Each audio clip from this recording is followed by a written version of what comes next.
Salutare și bine ai venit la o nouă rețetă pe canalul meu de YouTube Ai Pofte cu Aliona. Astăzi am decis să vă pregătesc o rețetă în stil mexican. Așa, presupunem că e în stil mexican. De ce? O să mă întrebați. O să vă vedeți pe parcurs și o să vă dați seama de ce. Deci, pentru rețeta de astăzi o să avem nevoie de tortilla, piept de pui, nachos, chipăruș, roșu, care culoare aveți, o ceapă roșie și cașcaval. Atât. Să începem. Întâi luăm fileul de pui și îl tăiem. Nu bucățele mici, filioare. Chiar cum e el, îl tăiem așa. Bucățele. Iată așa.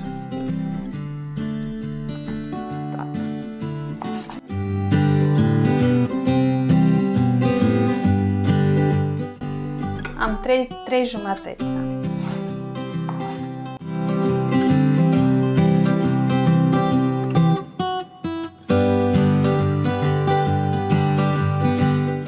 Așa, după ce l-am tăiat totul, punem o tigaie la foc și punem un pic de ulei de măsline.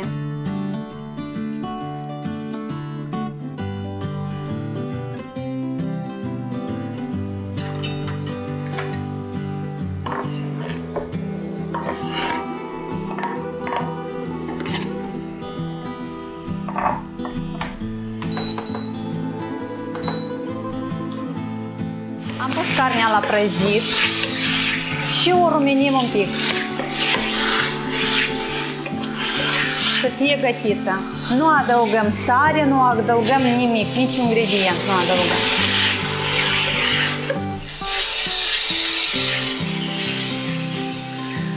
Între timp, cât se prăjește carnea noastră, tocăm o ceapă și gătim următoarele ingrediente. O ceapă roșie,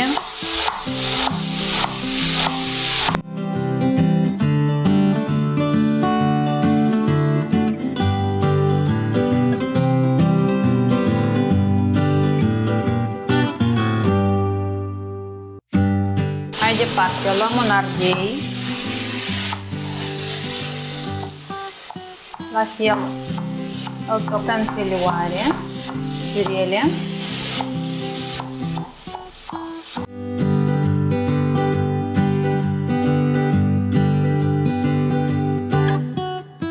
Carnea trebuie să fie un pic rumenită.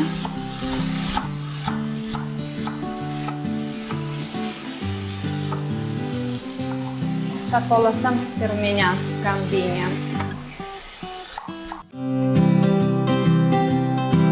Și un ardei roșu.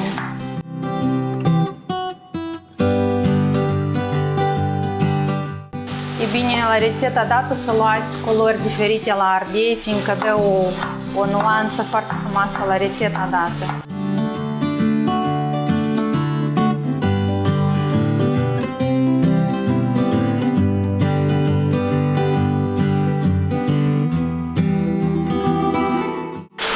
Cărnița noastră începe să se rumenească, o mai lăsăm un pic.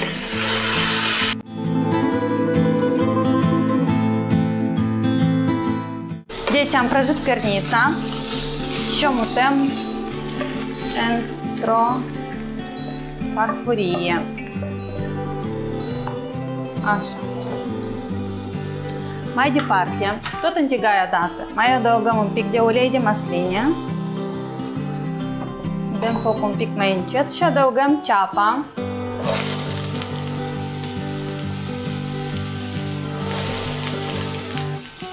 Un pic să se rumenească.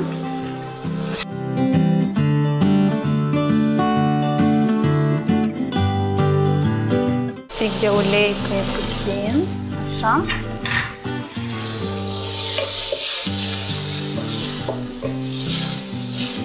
Când ceapa începe să se moaie, adăugăm ardei.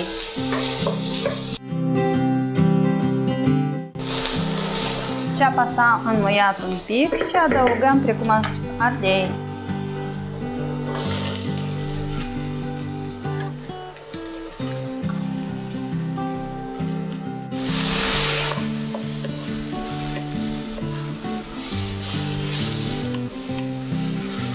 amestecăm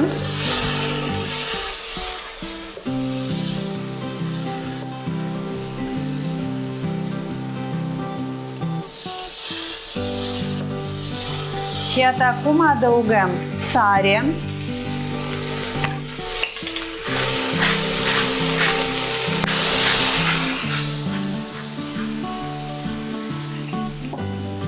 un pic de piper negru măcinat, jumătate de linguriță și jumătate de linguriță de boia dulce. Așa. La dorință puneți un pic de oregano.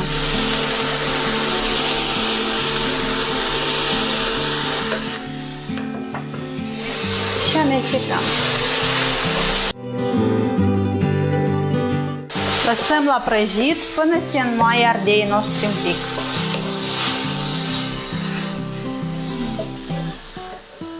Când chiparușii noștri un pic s-au muiat, adăugăm carnea prăjită și amestecăm ca să se încorporeze toate ingredientele și toate aromele.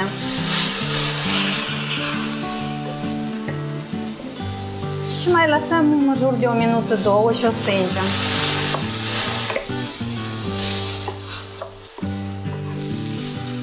Așa, a trecut 1 minută, 2 și l-am stins. Îl lăsăm pe plită.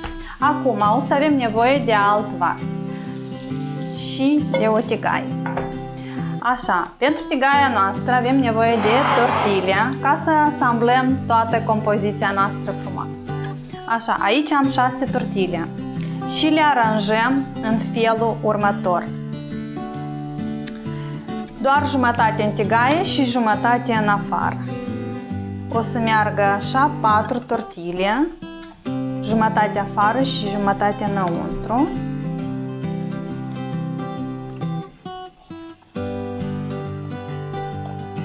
Așa. Și una aici.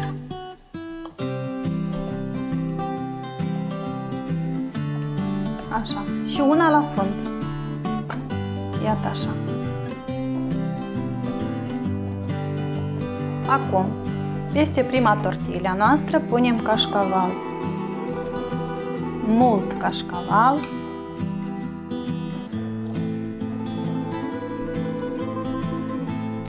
Așa punem. Deasupra la cașcaval adăugăm toată împlutura noastră.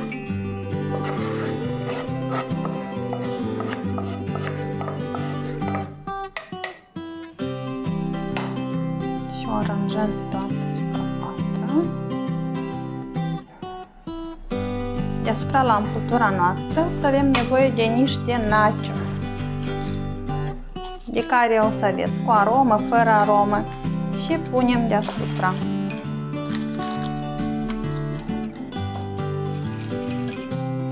Iată, acum cred că v-ați dat seama de ce am zis că rețeta noastră astăzi este în stil mexican, fiindcă punem nachos.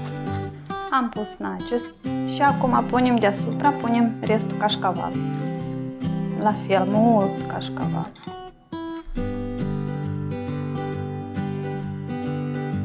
Pentru toată rețeta, în jur de 300 de grame de cașcaval.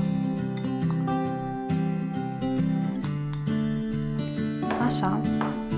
Acum luăm o tortille și o punem deasupra. Apăsăm un pic. Și împăturim compoziția noastră. Cum merge ea așa.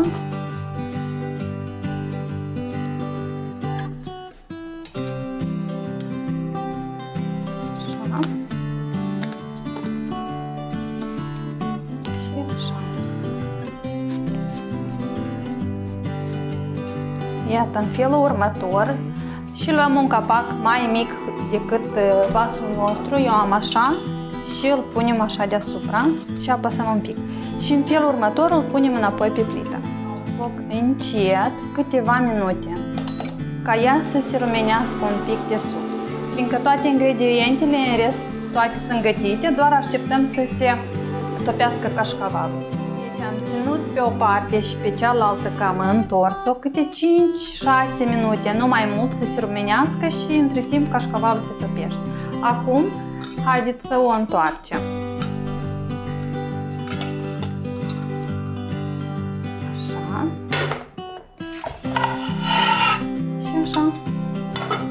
Ia uitați-vă ce tortă frumoasă s-a primit. Este fierbinte, o lăsăm un pic să se răcească ca să o putem tăia.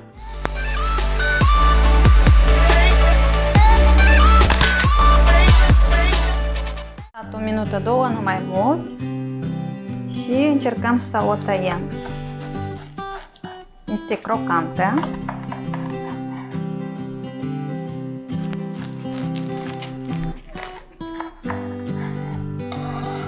Și haideți să vă arăt cum este înăuntru. Deci, iată așa arată compoziția noastră, tarta noastră, nu știu cum să o numesc. Cașcavalul, precum se vede, s-a topit, toate straturile se văd, nachosul s-a înmuiat și arată senzațional.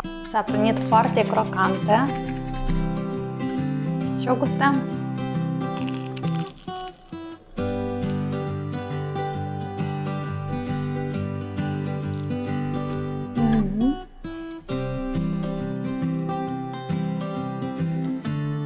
Foarte gustos. Vă recomand să o încercați și nu uitați să dați un like, să vă abonați la canalul meu YouTube și vă aștept la o nouă rețetă. Pe curând!